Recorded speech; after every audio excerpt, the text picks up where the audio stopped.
minute approval. So we can just jump ahead to Miss Erin of the Community Assessment Survey.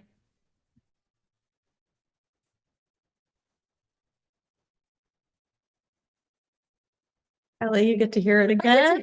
I tell you what, Dr. Burton gets to hear it again. you actually did do a lovely job though today. I was quite impressed. Oh, thank you. Because you didn't read the slides, you actually walked it. Part of So that is I it's can't very really see them. good. So. The Senate has adjourned, so maybe we'll see a senator here before long. Okay.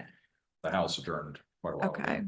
Well, this will just be me talking for a little bit, so we can always catch people Yep. up and just share the slides. But today I'm going to be sharing the results of the 2024 Community Assessment Survey for older adults, which we conducted this past fall. This is Indiana's fourth round of this survey. And last meeting in January, we heard an update from Vanessa Convard on the multi-sector plan on aging. And a lot of the information and data from this survey contributed to the development of the multi-sector plan on aging. And as we had not shared the results of the survey, thought we would do so today. So CASOA is a statistically valid survey of the strengths and needs of older adults as reported by older adults themselves. It's administered by a research firm named Polco in conjunction with its National Research Center. So Indiana previously conducted this survey in 2013, 2017, 2021, and again this past fall. So in addition to meeting an Older Americans Act requirement for a statewide needs assessment, as well as meeting the requirements for a local needs assessment for the area agencies on aging, it really serves multiple purposes and allows us to have information to help with informed decision-making related to planning, resource allocation, program development. It gives a sense of community strengths and weaknesses, gaps in service, perceptions of kind of the well-being of the community from older adults themselves. So the surveys are mailed to a random sample of older adult headed households. The survey was mailed to over 60,000 older adult households. In addition, there was an online option. Individuals received a postcard talking about the survey, and they could either go fill it out then, or there was follow up with an actual mailed survey. And then we also did some publicity and sharing of the link for the online version as well to try to get the word out. So the data was statistically weighted, and in total, we received about an 8% response rate. This was similar to the last round of the survey. There were 4,578 completed surveys, which was down from last time. We did some oversampling last time to try to increase the response rate, and again, it was around 8%. So CASOA is administered in partnership with the area agencies on aging. Their state fiscal year 25 state grants included HCBS ARPA funding to pay for kind of a package of the survey that was consistent across all 16 planning and service areas. And then some of the AAAs used agency funds to either get county or community specific reports, do some oversampling, et cetera. But each planning and service area received a CASOA survey report specific to their assigned counties. I'm going to talk a little bit about the survey respondents. 60% had lived in their communities for over 20 years. Over half were female. 25% had household incomes of less than 25,000. This was down 35% from the last round of the survey. 7% were ages 60 to 64, and this was a significant drop from the last survey in 2021 when almost a third of the respondents were in that early older adult age group.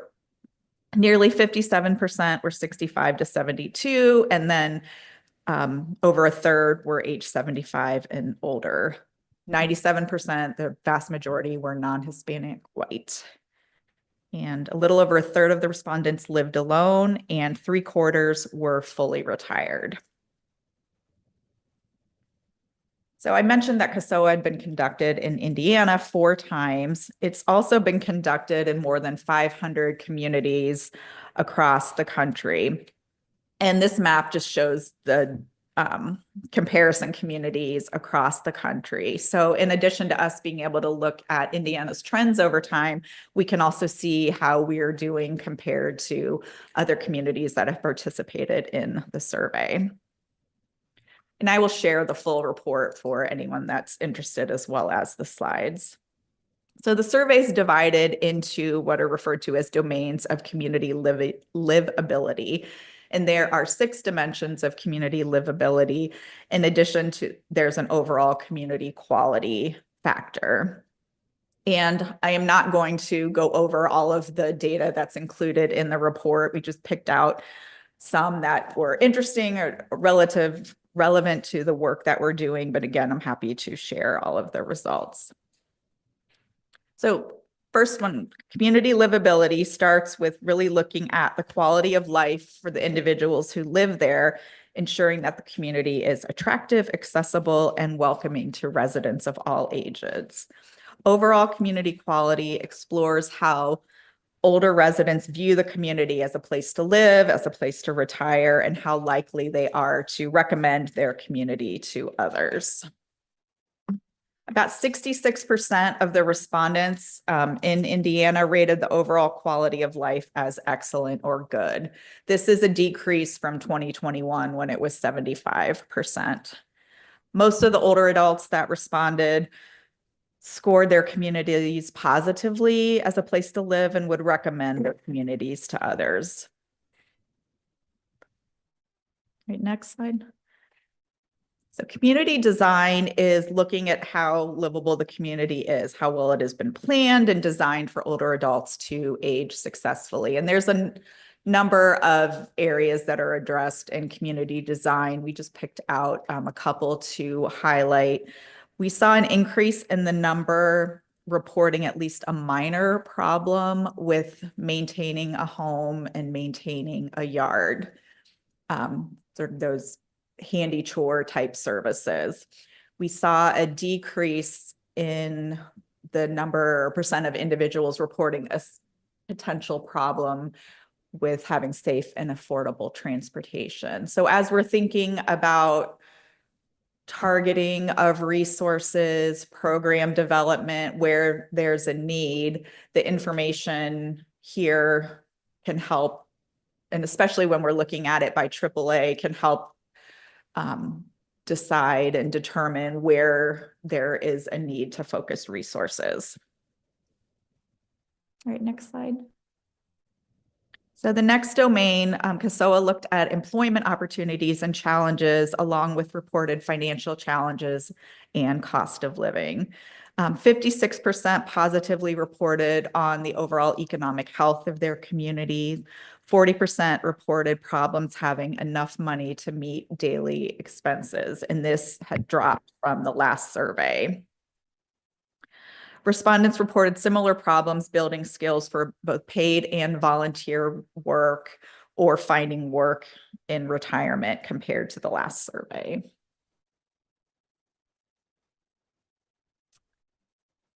So social connectedness, this section looked at respondents' sense of community, including not only a sense of membership and belonging, but also feelings of equity and trust in the other members of the community.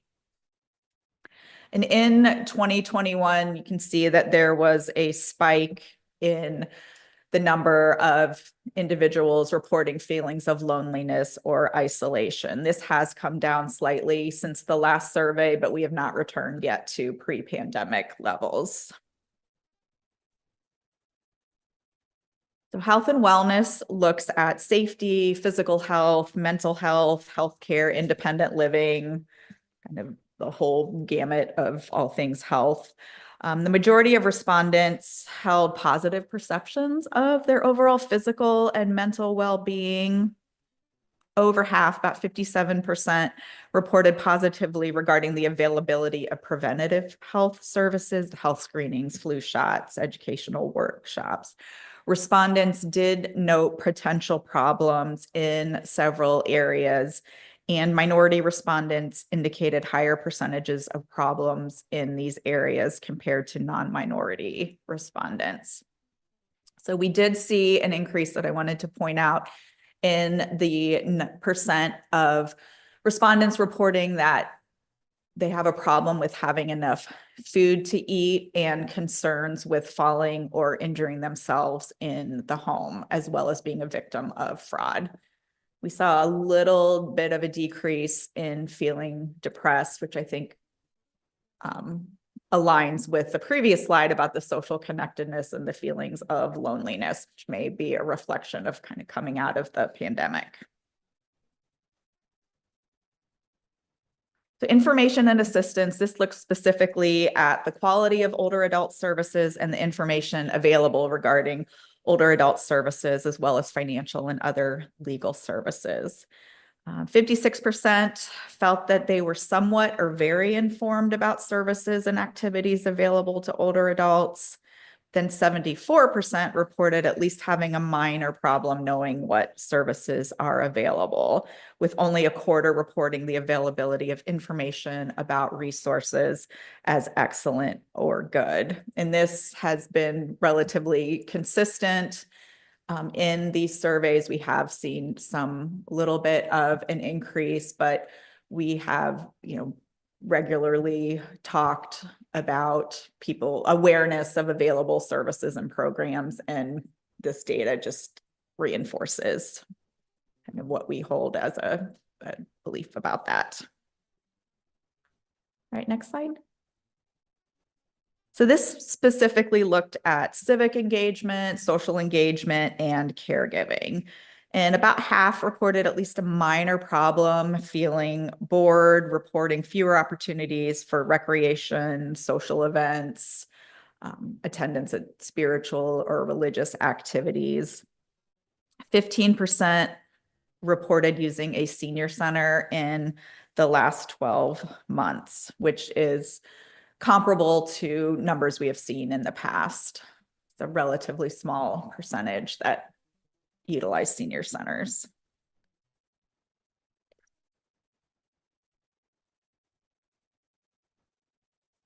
So the contribution older adults make through employment, volunteerism, and caregiving was calculated for the state as part of this survey. And in Indiana, the value of the paid and unpaid contributions by older adults totaled around $26.3 billion for one 12-month period. So throughout the survey, there were more than 40 challenges commonly facing older adults addressed by respondents, and they were grouped into larger categories. I wanted to just highlight 3 of them. The first being housing, just on the next slide. 27% of respondents rated the availability of affordable quality housing as positive. This has decreased from the last survey in 2021. And 40% of respondents reported problems having enough money to pay their property taxes. You can go to the next slide if I'm not sure if it's not. Thank you. And actually, you can skip to the next one too. Thanks. So physical health, 64% of respondents reported their physical health to be problematic, along with about the same number reported the ability to stay physically fit as problematic. Over half of the respondents reported maintaining a healthy diet as problematic, and about a quarter reported problems having enough food to eat. And this highlights the need to have programs and services that support nutritional health, physical health, exercise, etc. And this last slide kind of ties into what talked about earlier with information and assistance and just the availability of information. 77% reported problems knowing what's out there. And also another point we wanted to make is about 40% of respondents rated the availability of financial or legal planning services positively. So again, I'm happy to share the results of the survey. Wanted just to talk a little bit about how we'll be using these results and how the AAAs will be using the results. As I've already mentioned, this data contributed to the development of the multi-sector plan on aging, which was finalized, or at least the first version, prior to the start of the year. We are very soon going to begin working on our 2027 through 2030, which is crazy to say, state plan on aging. That is due to the Administration for Community Living. The first draft's due about this time next year, and the AAAs are currently working on their 26 through 27 area plans on aging, and a requirement of those plans is to share the results of their needs assessment and also gather feedback on the development of their plan and their proposed plans. So I encourage you to look for opportunities in your community to contribute to the AAA's planning process. Those are due to us at the end of May. And while it's a requirement of the Older Americans Act, it does encompass kind of a plan for all of their grant funds, which would include choice. I'm going to take a breath and ask if there's any questions. I know I just threw a lot of information out there. Yes. I know everybody around the table is raising their hand, Yes. but I was staring at the computer. oh my. Well, Aaron, thank you for that presentation. So you said, I think, that the vendor oversampled, right? Yes, they did some statistical weighting. Well, that was my Yes. question. Did they weight? Are the numbers you presented based on all respondents, or did they weight the responses based on population characteristics? I believe these, and I'll have to see if there was any variance in the data that we pulled, but I think it was the latter that you said. That they did weight? Yes. Okay, yeah, because obviously they could oversample a Mhm. particular subgroup, thinking that they might not get enough responses, but then they might still not get enough responses Right. compared to another subgroup. So I'm just curious if Mhm. they did any weighting. Yes, they did. Well, and with that in mind, one of the things that struck me was that the respondents, if I wrote this down correctly, were 97% non-white Hispanic, Mhm.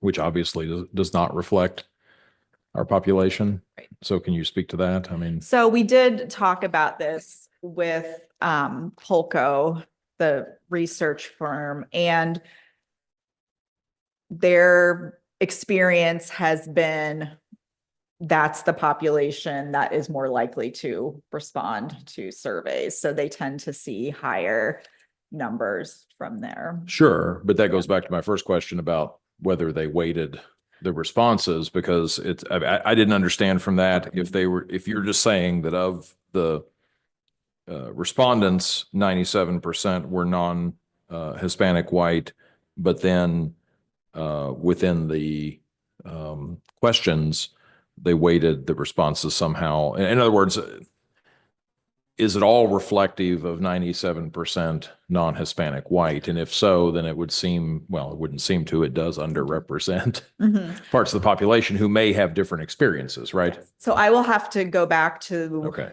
the report itself to further clarify, but it's my understanding and recollection that the respondents' data is not reflecting the weighting, and then the actual questions. Right. They did some statistical magic there, Okay. but I will clarify that for you. Because I think that's important because we Right. know, I know this is a sensitive topic right now, but, you know, disproportionality is well Mhm. documented. So when it comes to transportation, housing, you Right. know, other areas where, there is,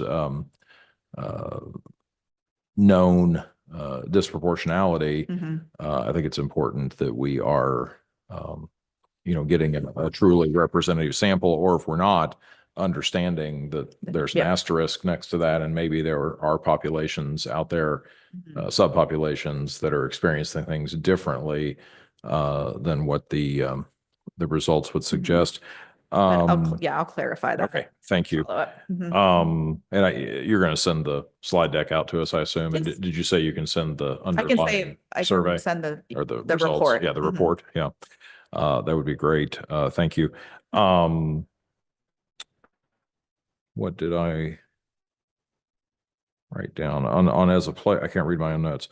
As a place to live, their community as a desirable place to live and retire. It was 66%, I think, was what I wrote down. Mhm. And that was up or down from 2021. It was down. Okay, that's why I wrote it down. I guess what was it I down think it from? was 70. Yeah, it was a Somewhere note. in the 73 to 75. I'm Okay. trying to find it. It appeared, 75. Thank you. thank you. It appeared to be a statistically significant drop. I mean, some of the increases or decreases were, you know, 1 or Were, 2%, which is not minor. necessarily statistically significant, but that was concerning, I think. And then same thing, if I wrote this down correctly, with whether they would recommend their community or wish to remain there. I think it was 76 down from 83, Mhm. which tracks with their community being a desirable place to live and retire. So that jumped out at me. And then I was going to ask you to go back to the property tax numbers because, you know, we're having this big property tax Mhm. debate right now, and that struck me as I well. believe it was 40% indicated they don't have. I 40%. think that was on the housing slide, Rebecca.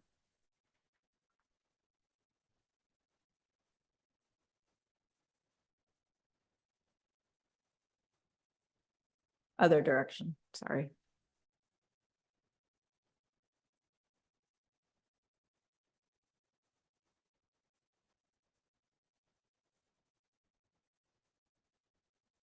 The next one, I think.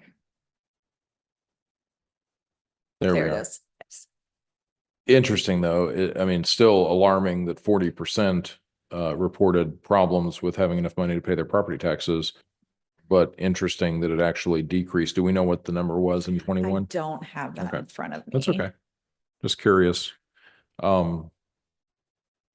Yeah, lots of really good information, including the, I think you commented, we're still seeing the loneliness measures on the Mhm. It's very high side. down. Yeah. Mhm. Well, moving down a little bit. A right? little bit, right? But, I mean- Probably not statistically significant. Well, but they were still big double-digit numbers. Yes, Of yeah. people reporting loneliness, and we know Right. that's been identified as a public health epidemic. Correct. So, you know, I'm sorry, but not surprised to see that reflected in Mhm. the numbers, but thank you. Yes.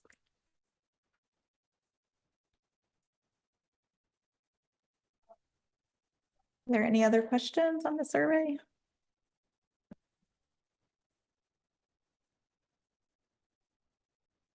All right, thank you. Thank you. Very interesting. We can go ahead and move on to our FSSA Division of Aging update with Kelly Mitchell. Is it okay to sit here or should I walk to the podium? And I can look this way or look that way. Oh. I don't know if they pick you up better. Yeah, they might. I don't. Since most folks are online, it might be better. All right, good afternoon, everyone. Kelly Mitchell. So currently serving as the interim director for the Division of Aging. Just a few updates today. I know there've been a lot of questions about where we are headed as a division.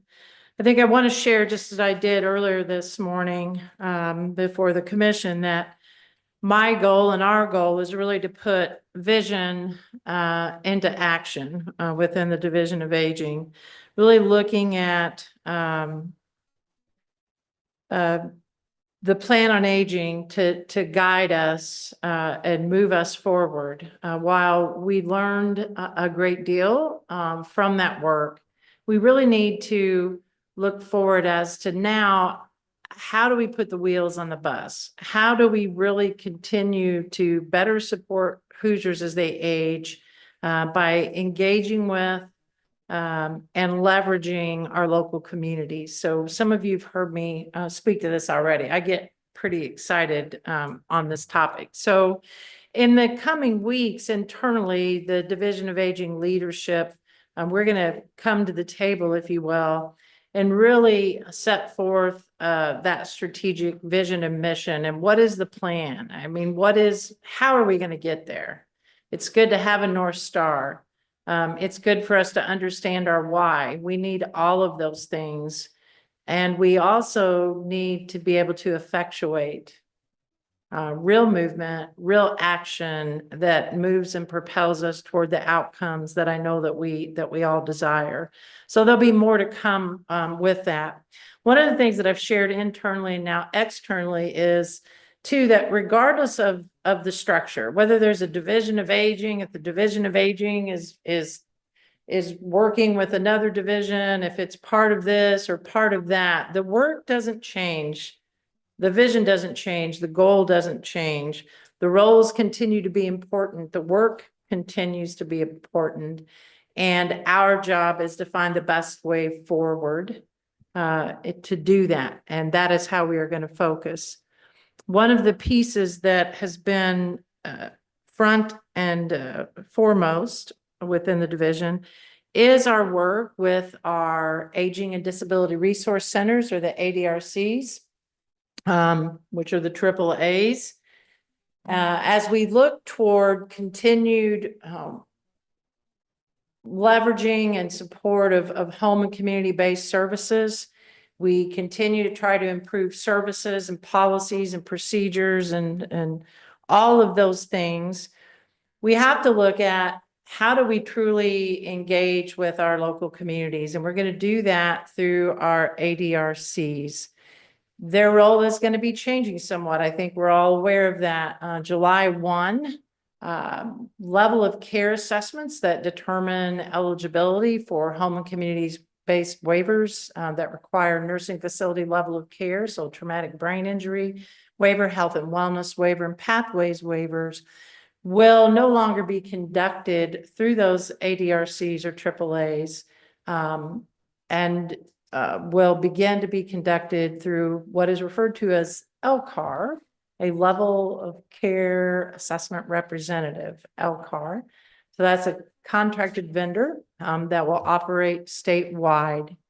So while the role for our ADRCs is changing, it does not go away. So we have been engaging with leadership from the AAAs over the past several months, trying to bring them to the table, I hope, in a more effective manner than perhaps we've done in the past, and truly partnering with them.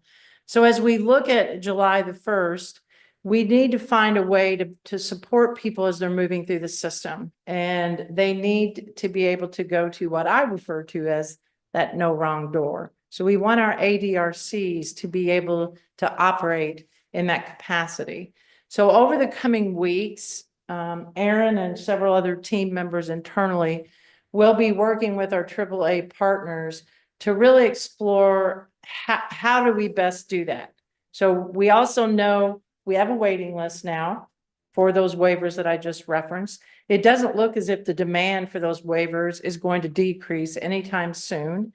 So the likelihood that we will have some form of a waiting list in the near distant future is highly probable. So we need some way to effectively manage that process and the waiting list process, and a place for individuals to go and to be connected. And so we want to leverage and utilize our ADRCs and our AAAs to do just that. So assist us in waiting list management up until invitation, supporting people in the Medicaid application process, the application for the financial piece of Medicaid. One of the things that I have learned over this, particularly this past year, as I became more involved with pathways and pathways waiver and the health and wellness waiver, is truly seeing that a lot of times the complications aren't with the waiver itself, but it's supporting people in navigating Medicaid eligibility and Medicaid waiver eligibility and knowing how those two things work together. So someone to really coordinate and do that. And we think our ADRCs at the present time are the vehicles to do just that. We also want them to be able to warmly hand off, if you will, if a person needs to be connected to an MCE or another local resource. We don't want them to do the work of the MCE, but to be able to facilitate and support that connection and provide the resources as they've always done. So that work's going to continue over the coming weeks so that we will have not only just a smooth transition, but really a more robust system to wrap around people as they're navigating this particular system. So I'm pretty excited about that. What we've asked of the AAAs is we want you to come to the table as a partner. So don't look to me and ask me what I'm going to do, how I'm going to fix this. Don't tell me why it's not working. We do need to hear all those things, but come with solutions and come in partnership, and we will work together to develop an appropriate system. So that's on the plate, and I'm pretty excited about that, if you will. Again, we're going to leverage that multi-sector plan on aging to really guide our strategic initiatives.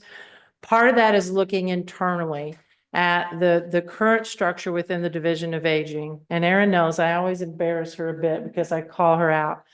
One of the things that I noticed almost immediately as I walked into the division and I was learning more about the inner workings is a lot of what we do focuses on the ADRCs and the Older Americans Act and choice. In fact, it's about 2/3 of what we do within the division. And a lot of that falls on one role or one person. So we really need to look at how are we structured and how do we better effectuate what we want to happen. If we want local communities to facilitate and support services and supports and come and wrap around individuals and families of Hoosiers as they're aging, then we have to have a structure here at the state level to really support that. So we're going to dig in and start asking, if that's where we want to go, how do we get there? And just because we've always done it this way, is that the way we should be doing it? So we're wanting to get a little raw and real, if you will. And again, that's the stuff I love. So I'm pretty excited to move forward on that piece. So much more to come. The work continues. Really what we want to do is create communities that support Hoosiers as they age, right? It's all about home and community-based services. And that isn't solely reliant, Dr. Burke, I'm looking right at you, but that isn't reliant only on the state or the federal government or public services. It's like, yes, we need that piece of it, but how do we build in communities that support that? And how do we support not only the individuals, but families and communities to be able to effectively create and support the communities that we need? And selfishly, you know, I share this too. I'm a person that's knocking on the door of that, you know. I'm the tail end of the boomers. And there are a whole bunch of us. And I know what my vision is for my next 3 decades. Yeah, I'm thinking a long life. And it's very much being a part of my community and being active and being supported, to do that. So we're going to continue to work with all of you as we're moving forward. That's kind of my overall on where we're headed with the division. And I shared this earlier just as an update. While I can't really share any details because we're wrapping up a process, we will likely in the next month be sharing some more details on adult protective services and what is occurring there as we're finalizing the request for proposals process. So more to come. Aaron, did I miss anything that you feel is really important for us to share today? Do you have current waiting list numbers for the waivers? For, oh, okay. Yeah, we do. I can probably tell you off the top of my head. I look at it enough, but no. Well, There it is. Yeah. that's too small. And this is big picture question. Obviously we're in the middle of a budget session. Do you have any comments on what is going to be necessary in terms of additional waiver slots to resolve the backlog? Yeah, going in all into next fiscal year honesty, and biennium? I think there's more to figuring that out. And Dr. Burke referenced this, and I really appreciated your insight because I keep saying we use the term waiting list, but it's not truly a waiting list for the waiver. So we have people on the waiting list that won't be found eligible. So it's the way that we're tracking now is there's a short form assessment that's completed, a short form nursing facility level of care assessment that's completed. And it says, well, you're likely going, to be eligible based on this phone assessment. And so individuals then are placed on this waiting list. They also may not have Medicaid financial eligibility and may not be able to achieve that. So much of that now happens when they actually are invited, receive an invitation to the waiver, off of the waiting list. And that's why recently you've seen we implemented the 180-day timeline because we see people holding on to those invitations, which then deprives others who may be ready and interested in using those services from that quote unquote waiver slot. So I think as we move to July 1, there's going to be a change in process with the LCAR and the vendor. We'll do that full level of care assessment when the individual knocks on the door. So we'll have that piece, knowing at least that functional eligibility piece. Now, we still won't always have the financial eligibility piece, but I think that'll give us a better picture. I'm not quite certain what the need will be. We are beginning to reissue invitations based on those revocations, and you see that on that dashboard, Representative Claire, in the last month. So I can try to zoom in a little bit more if this is still a bit small on the screen. And this is the H&W. I'll scroll down whenever you're ready for the pathways. if you roll up, can you go up to the What? top of that dashboard? Yeah, in here, because that's The headings. Well, no. There. 4,629 currently on the health and wellness Yeah, right there. waiver, and there's 5,700 on pathways. 4,629 on the waiting list for health and wellness and Correct. 5,700 on the pathways waiver waiting list. Yes. And what is the uptake, the monthly uptake rate now for each of those? It now will be dependent on the revocations. Oh, because we are out of slots. We've got this many active and issued. So now it's Okay. based on revocations. Well, when you say revocations, I thought if a waiver slot was awarded, then it had to, then that slot remained closed until the end of the fiscal year. Yes. So Okay. These are invitations. Gotcha. So, okay, but it sounds as though we are bumping up against our total available waiver slots for the fiscal year. We had 1,800 pathways revocations last month, or this month. Of people who had received invitations. Okay. So the invitation is good for 180 days? Okay. So that the 1,800 who did not move forward represented a 6-month cohort roughly of invitations, right? Well, it really would have been July, those people invited in July, August, and September. You lost me. I thought you said that was good for 180 days. Isn't that 6 months? It is 6 months, Okay. but the folks in July and August were. I don't know if, notified. can folks online hear Kelly? Okay. Okay. I'll share the microphone with you. The folks in July and August were given a grace period because the policy was implemented. Okay. At the conclusion of what would have been their 180 days. So the first round would have been March, hitting Okay. in March.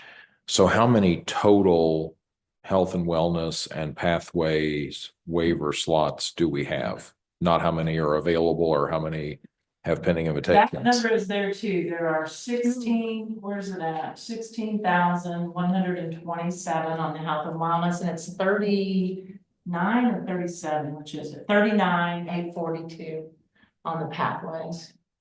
That's how many were approved for by That's the CMS. total number. Right. So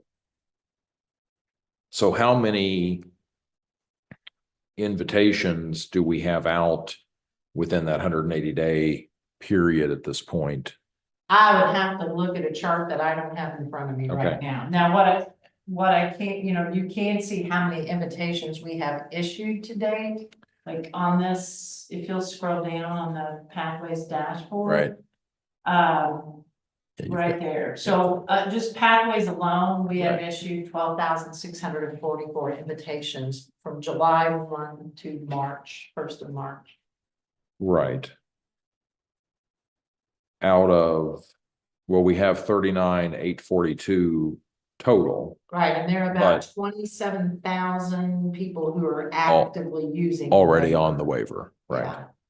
It might be a little, when I say active, there may be waiver slots held because someone could be interrupted while they're in a nursing facility for a short-term nursing facility stay. So they don't lose their slot, but they don't show as active. So there's a little bit of variance when you see those numbers.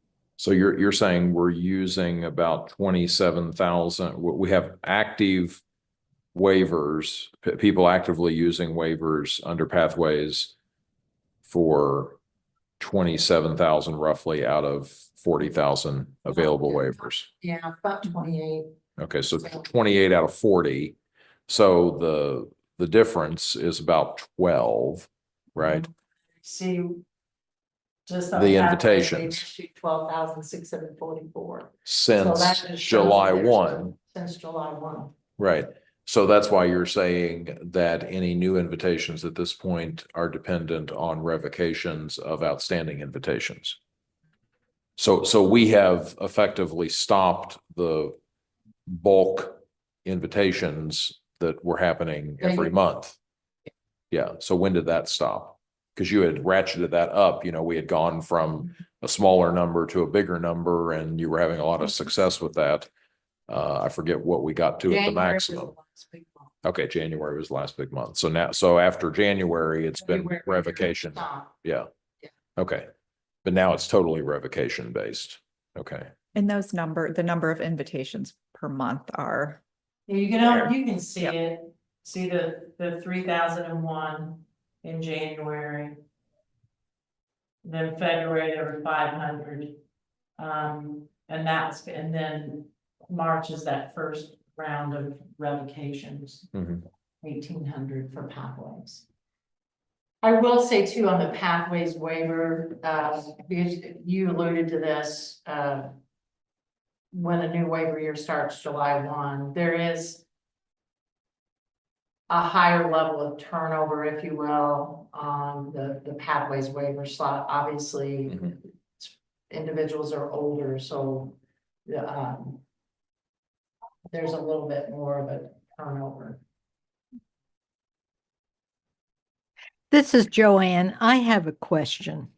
On the 39,842, is that the maximum number that the federal level allowed, or is that the maximum number that the state took from the federal allotment? That is what Indiana put forth in their waiver, and that is what is approved by federal CMS. Okay, so that was determined by the state of Indiana, not by the federal government.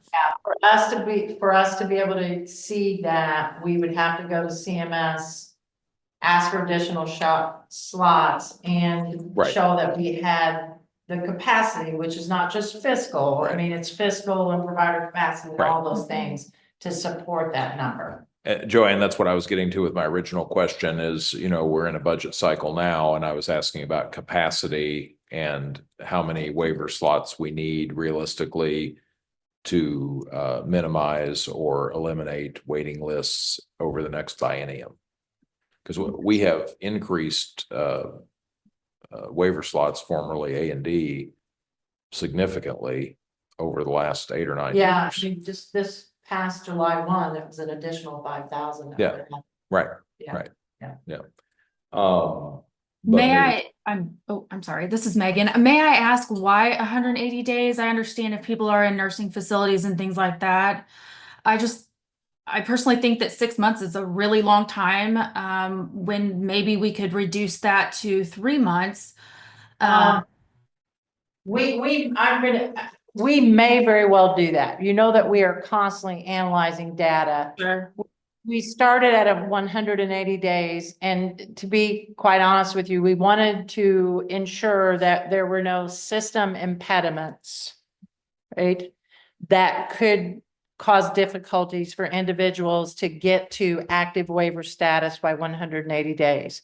We know the Medicaid financial eligibility process, a decision should be determined, within 45 days. There are certain circumstances where that's 90 days, but that's just a very small group of people that meet a particular population.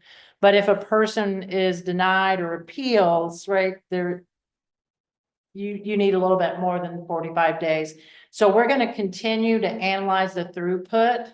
And if it seems doable and it's not punitive to individuals, we may make a change in that, but it felt like 180 days was a really good, solid place to start. That was fair.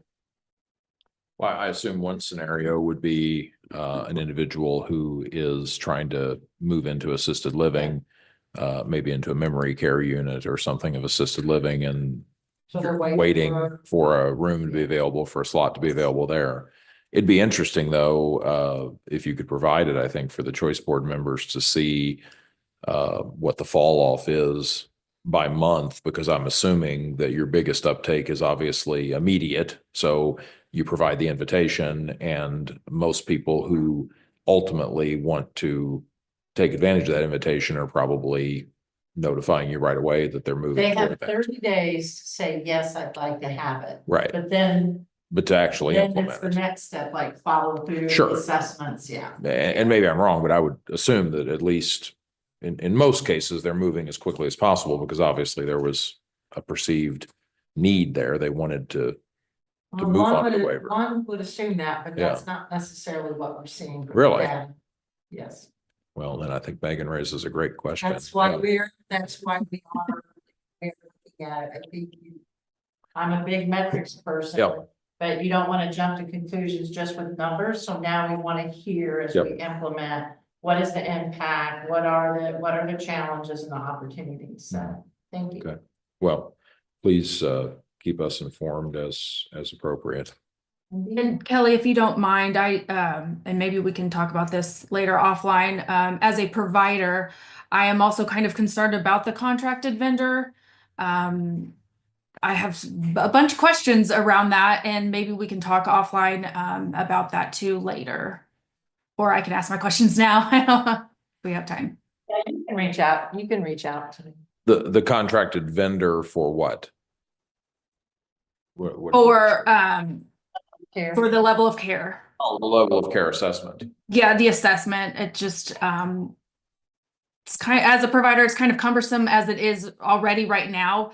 I feel like that's gonna throw an even bigger wrench in, not only just for the provider, but definitely for the members as well. I- So was the vendor, the contracted vendor due to higher volume of people wanting to get on waiver services? The move to a level of care assessment representative was really part of the Pathways Initiative and design 4 years ago. And it really was to create a consistent and statewide process. And there was a request for proposal process. I think that was in place about the time that I was joining the state or a little after.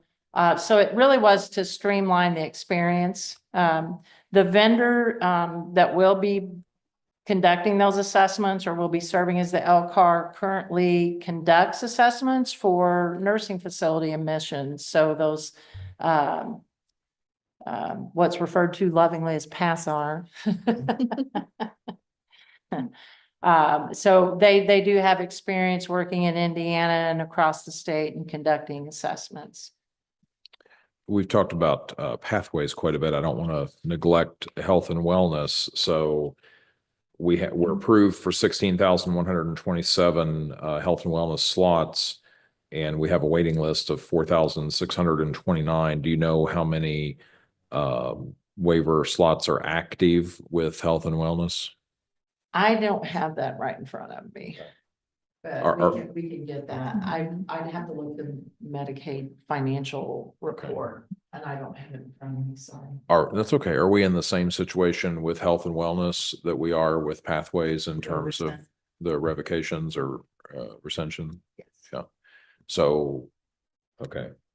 Well, I mean, I know the health and wellness waiting list started out much higher in terms of the number of months we had of waiting list, and it looks like we're still in a pretty dire situation because just rough math, I mean, the pathways waiting list is about what, a little over 1/6, I'm doing this in my head, 1/6 of the approved waiver slots, but the health and wellness waiting list is close to, well, yeah, approaching a third of the approved slots. Or for 4,600 of 16,000 versus 5,700 of 39. So, yeah, I mean, just as a percentage of the slots that we're approved for, the health and wellness waiting list is significantly higher. Yeah. Okay. Thank you. Thank Gonna give- you. Go ahead and have Miss Erin give us the choice updates. Okay. Yeah, just a couple updates I wanted to share. As we've been talking about waiting lists. The choice waiting list, as of earlier this week, was at 3,124 individuals. This is up about 20% since the beginning of the state fiscal year. We've seen a lot of growth in many of the AAAs. We've also seen some decline in some areas. So we've talked about previously that each of the AAAs maintain their own waiting lists and have their own systems for putting people on and putting people off. So that may explain some of the variability. Also shared at the last meeting that we're looking and continue to look at spending. As you know, we distribute the funds to the AAA using a funding formula that looks at historical spend as well as population factors. It doesn't always align with how the funds are being utilized, as these are grant agreements. So we historically look at possibly reallocating funds if some areas are in need of additional funds, and some anticipate they are going to underspend, so we can try and minimize any reversion. We've received a lot of asks this year for additional funding. None of the AAAs indicated that they anticipated having excess funds. So at least as of now, it appears that we're not going to be able to shuffle any of the funds around. So we are hopeful that in the event that we don't get to do that, that everyone will be able to utilize all of their allocations so we can minimize any reversion. We are also thinking ahead to next state fiscal year, which will be here before we know it. We are looking at potential allocations based on what we anticipate the budget is going to look like based on what it has been, and looking at our grant agreement language, recognizing that depending on the results of the legislative session, there may need to be some updates to the grant language. We are working on adding some language, just really talking about the need to make sure, especially through care management, that we're appropriately coordinating services as individuals are, moving between different programs and being served by multiple programs. We are also looking at our spending targets and spending restrictions. We have some language in the grant agreements about amounts that can be spent on admin, care management, options counseling, and we are looking at, currently we have language in there that a minimum of 30% needs to be spent on what we refer to as non-access services. So really it's the in-home services, and we are looking at increasing that just to help ensure that the dollars are going towards those services. So those are all my updates. I appreciate what you said about trying to avoid reversion of choice dollars. How do you see that shaping up? I know we've had a challenge in past years with, the AAAs sometimes holding back, Mhm. not wanting to slide into the red. So they've taken a more conservative approach. Tell me if I'm not describing it accurately, but No, I mean, that has that's fair. then resulted that conservative approach, which I certainly understand, has resulted sometimes in money being left at the end of the fiscal year when it's too late for you to do any reallocation. So given the growth in the waiting lists, it seems especially important this year. So I appreciate what you're doing, and just any additional comments you can make logistically on how you're going to handle that. So we have seen, for the majority, especially over the last year or two, the ability of the AAAs to spend up to their limit. It's the AAAs when they're underspending, and those that have underspent the last couple of years when they underspent, they're underspending by a lot. And currently we are projecting a couple that look like they are going to underspend. So we have reached out and are having conversations to see why there's a big variance in their projections and ours. So there is the possibility that through those conversations, if they reconsider, and that we might be able to push some more money out to different areas.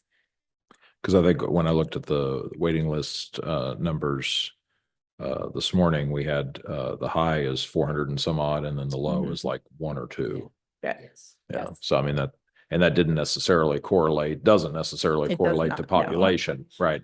No, it So does not. if you correlate it to population, then those numbers are wildly different. Yes. Yeah. Yes. Okay.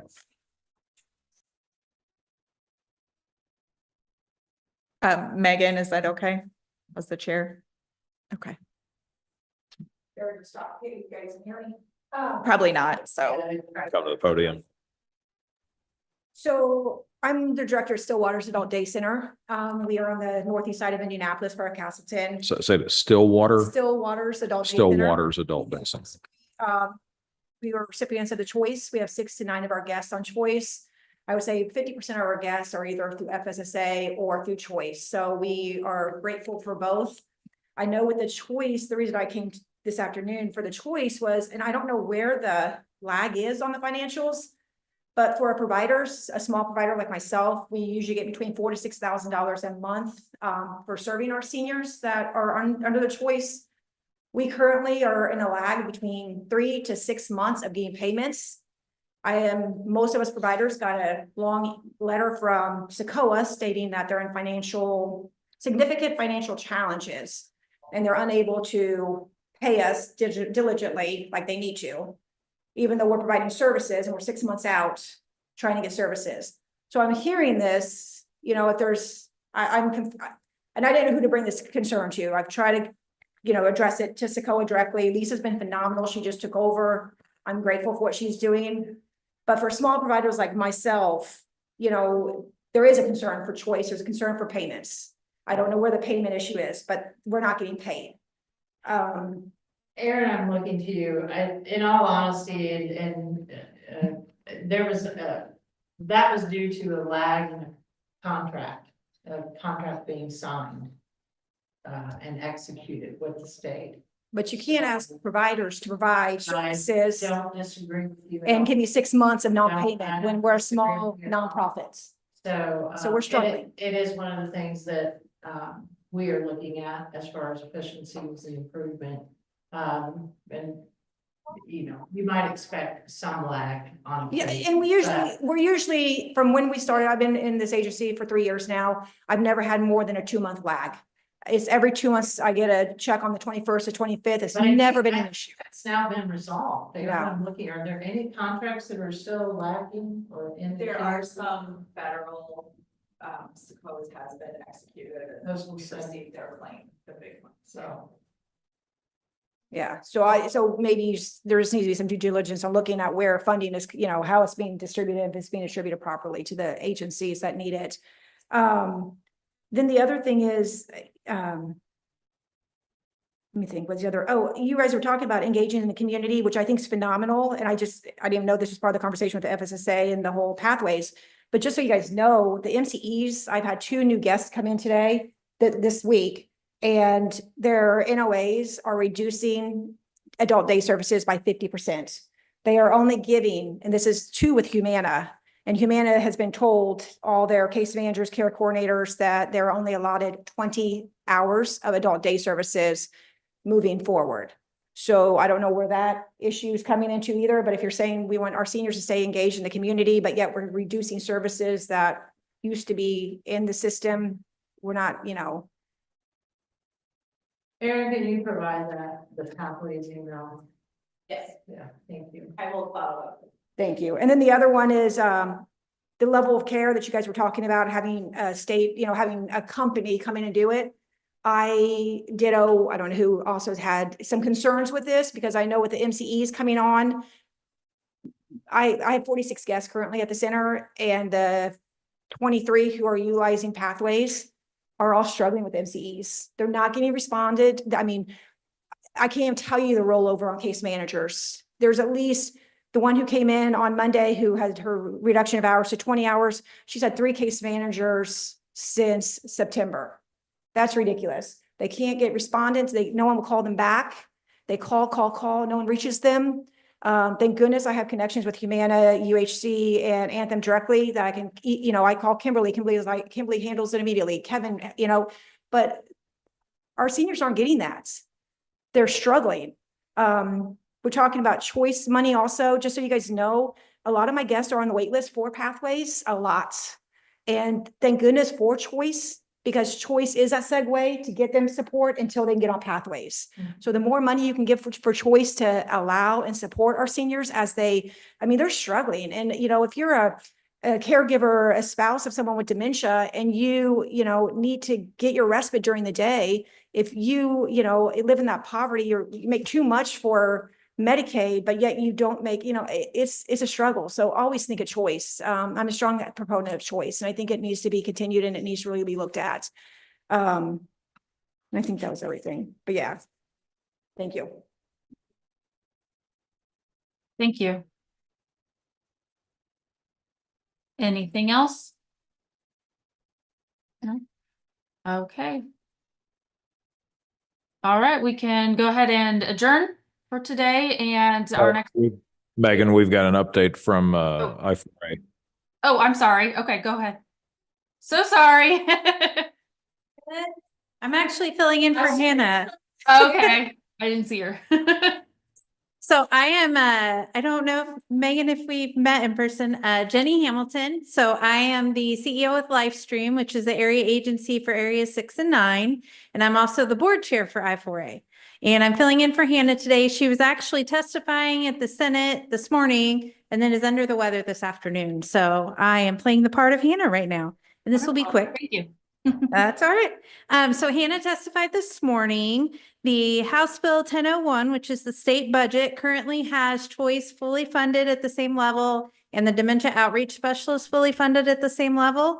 She testified, I think she was very first person in line this morning, actually, she told me, so good for her. So she testified on that this morning. We're hoping that stays the same, that choice remains at the fully funded level. And we'd love to have the 12.5 million back that matches waiver, but we'll start with the fully funded and go from there.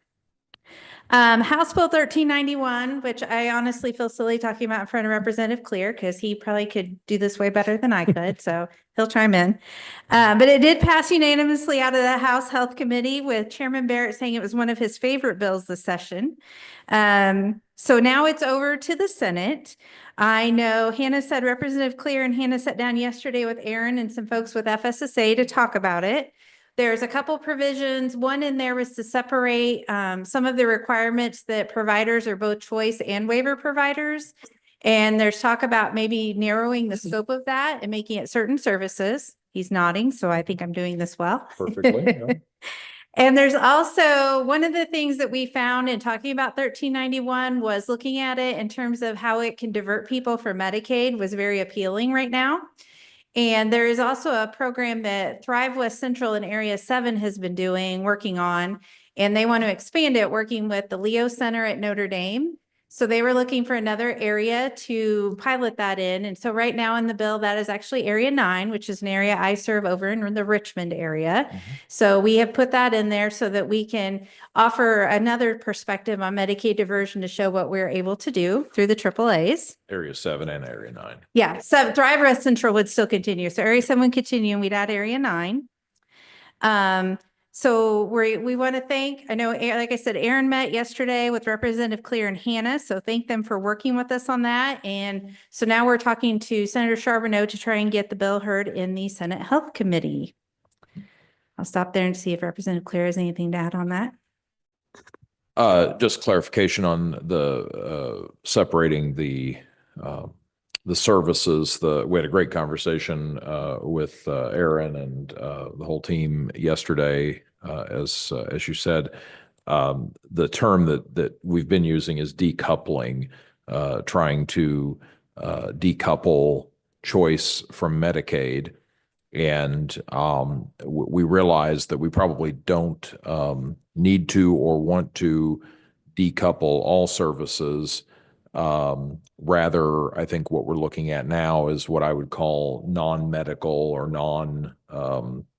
healthcare services. So, for example, it still makes sense for a home health nurse or at the agency, that's sending that person out, or a physical therapist, that they would be Medicaid certified. But so we're really focusing now on services like home modification, somebody who's going to build a ramp, pest control, handy chore. What's another example, Aaron?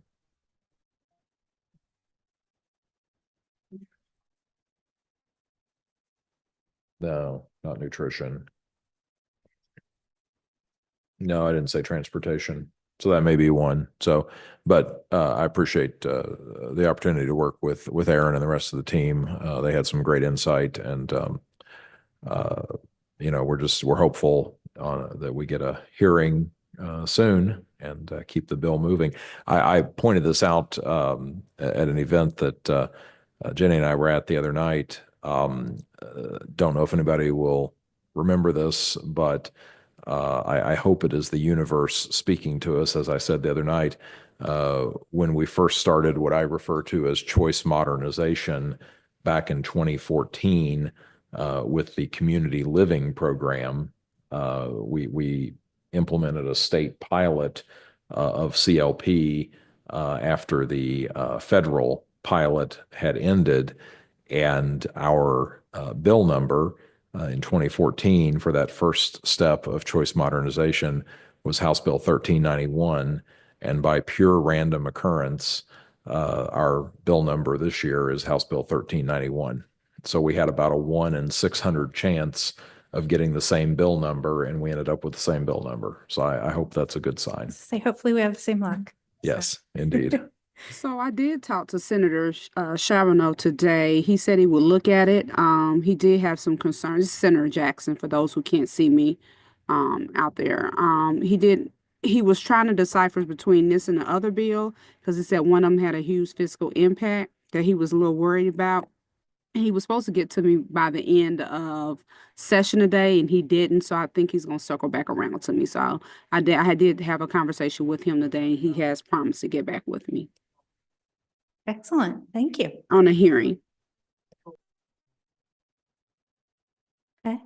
And I want to add a couple things. Tuesday this week, as Representative Clear mentioned, I think 9 of us were down here for Senior Day at the State House. So Representative Shackelford brought together seniors, partners, providers. She had a panel I got to be on with SHIP, AARP, and Social Security. Social Security got most of the questions, which was okay with me. But there was a panel, and then we met with about 40 different legislators between the area agencies. So it was a really good day and a busy day. And then we topped it off in the evening with, I got to present Representative Clear with our Legislator of the Year Award for his work on behalf of seniors and people with disabilities. So I want to recognize him. He got a very nice little award. He didn't bring it. I didn't bring it. No. Oh. Thank you, though. So that was cool. And then a real quick federal update. So you probably heard about the whole continuing resolution shutdown stuff that was going on. We kind of waited to see what happened. The continuing resolution did pass. And just so everybody knows, right now the continuing resolution level funds the Older Americans Act services through September 30th. So now we'll be kind of shifting focus a little bit to moving toward the discussions for the budget for the next federal fiscal year. And Hannah, myself, and a few others are going out to our national policy briefing in a couple of weeks to work with our national organization to get ready for those discussions. So does anybody have any questions for me? I didn't get it this morning either. I'm on a roll. Okay. All right, well, thank you so much. Anybody else? Going once, going twice? Okay, wonderful. Well, thank you guys so much. It's been very, very informative. Ms. Erin, if you're able to send out that slideshow presentation that you showed earlier, that would be wonderful. And we can go ahead and adjourn the meeting. Any seconds?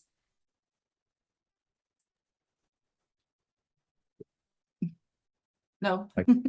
Second, so. Second. Was on for me. Yeah, I would say.